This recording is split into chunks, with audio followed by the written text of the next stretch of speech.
Placements dropped 12% in the latest cattle on feed report. We'll talk more about that coming up. Welcome to the Weekly Livestock Market Update on Brownfield. I'm your host, Meghan Grebner, with us as always to talk all things markets. University of Missouri, Scott Brown. Good afternoon, Scott. Good afternoon, Megan. I stole your thunder. We'll get into more of that as we get to talk about the cattle on feed numbers. That's really all we have for this week.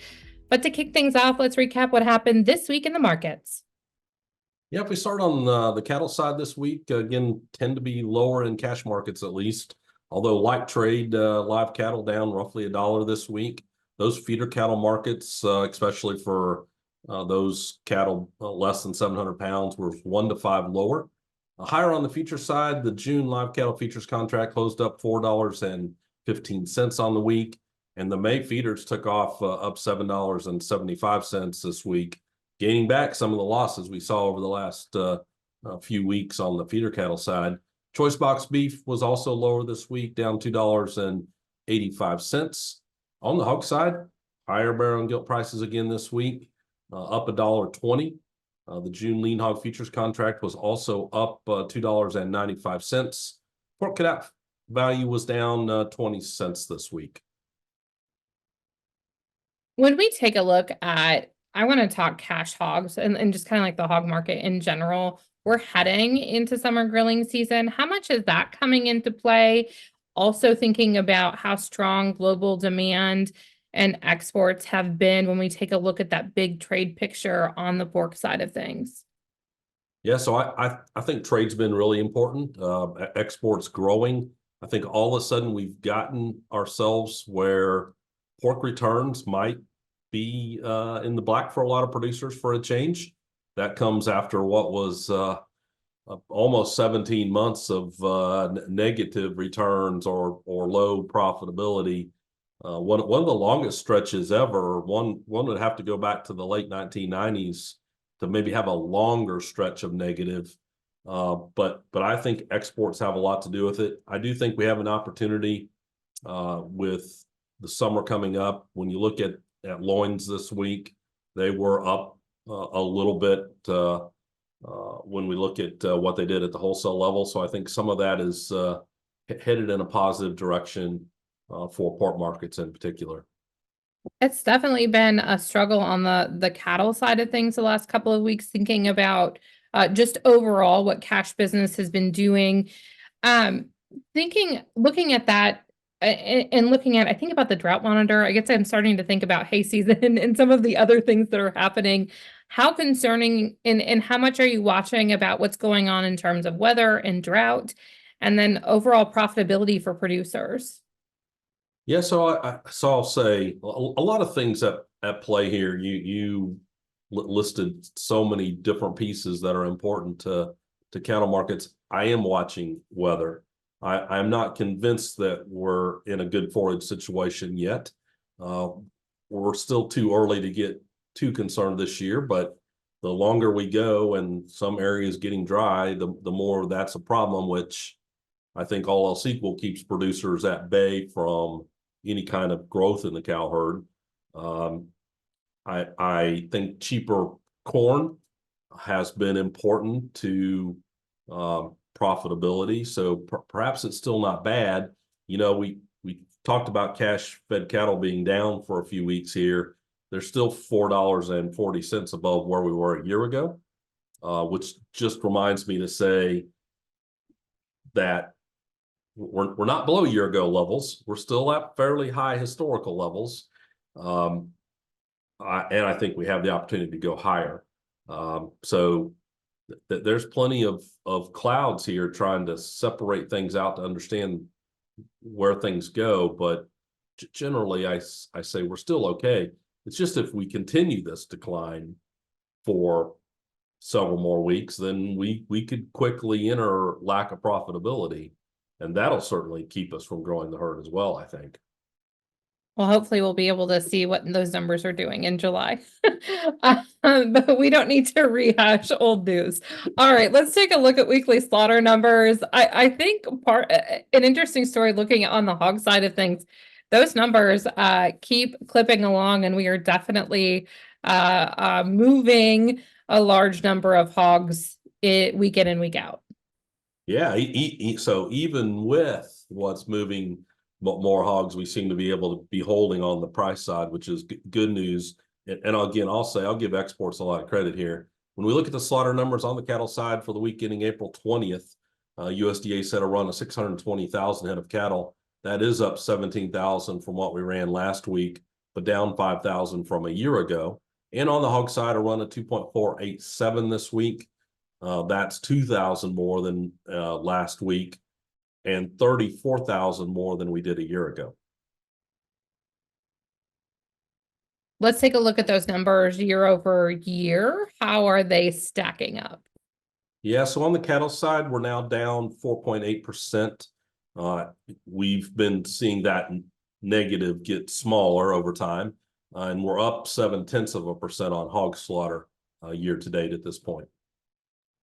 All right, the biggie. I kind of took your thunder a little bit and I didn't misspeak. Placements in the latest cattle on feed report were down 12% below year ago levels, but that's not the only story in that report. Walk us through the numbers and how this kind of sets us up as we head into the second quarter of the year. Yeah, so if we look at on feed April 1st, so 11.8 million head on feed April 1st. That's 101.5% of a year ago. But when you look at the pre-report estimates, the range on pre-report on feed April 1 was 101.6 to 102.5. So we came in at the bottom end or below the bottom end of the range of pre-report estimates. So many were expecting roughly a 102 there. So positive news in terms of on feed April 1. When you look at what was marketed in March, also we fell out the lower end of the pre-report estimates. Marketed in March was 86.3% of a year ago. But the big news, I think, out of today's numbers was placements that are 87.7% of a year ago. The range pre-report was 89.3 to 94.7. And so we were well outside the low end of that pre-report range. Should be positive for cattle prices generally. I think many of us have been saying we're going to get tighter, and this is certainly the first report we've seen. And I'll come back to say January and February were both tough. January was cold. We ended up below what we would have maybe thought placements were. We made up for that, I think, in February. Now March gives us another little, I think, a better feel of where that placement number is going to head going forward. How important is it? And we'll talk a little bit about some of the other numbers that we found that are in this report, but how important is it going to be to see then what happens in the next month's cattle on feed report to see what kind of a trend we might be moving towards in terms of placements and in terms of marketings? Yeah. So I think critical, right? So we don't want to read too much out of any individual report, but I think many of us felt like this was coming of we're going to start running below a year ago. If we tighten this up further, there's some really interesting dynamics at play here about what happens to different market participants, packers, feed yards. So I keep saying cow-calf producers are going to be in the driver's seat here for a little bit. It certainly appears. And what happens to the rest of the market participants? We need all of them, but it may certainly get tough in some cases. So a little joke earlier about not having the July inventory numbers, but one of those things that we watch consistently when we have it available is percentage of heifers on feed. So and not having those inventory numbers in July kind of takes away some of that data for us potentially. This is a month where we get a percentage of heifers on feed 38.5%. What does that tell you at this point? by itself, it tells me we're not holding heifers back to build the herd. Let's start with that piece of the news. It is down. We were near 40% of on-feed being heifers the previous quarter.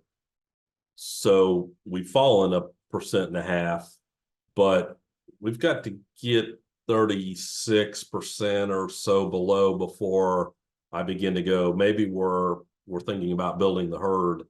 So those heifer numbers don't tell me there's anything really happening on the building side. And again, I'll just remind us, back in 2015, we got down to like 31% of heifers on feed. So we're a far cry from that. Don't want to make a trend out of one observation here, but getting another quarter down the road, if we slide further down, that sign ought to tell us something.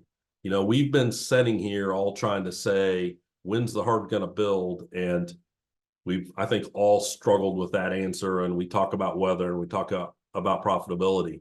But if we see this heifer number in another quarter that's sitting there at 36%, folks need to think about what that means. Now, that's not immediate, right? Even if we're starting to build the herd, it's going to take a time before we see those cattle market ready. So it's not immediate, but markets will respond to that kind of news. We have opportunities to do risk management, maybe some more coming this summer.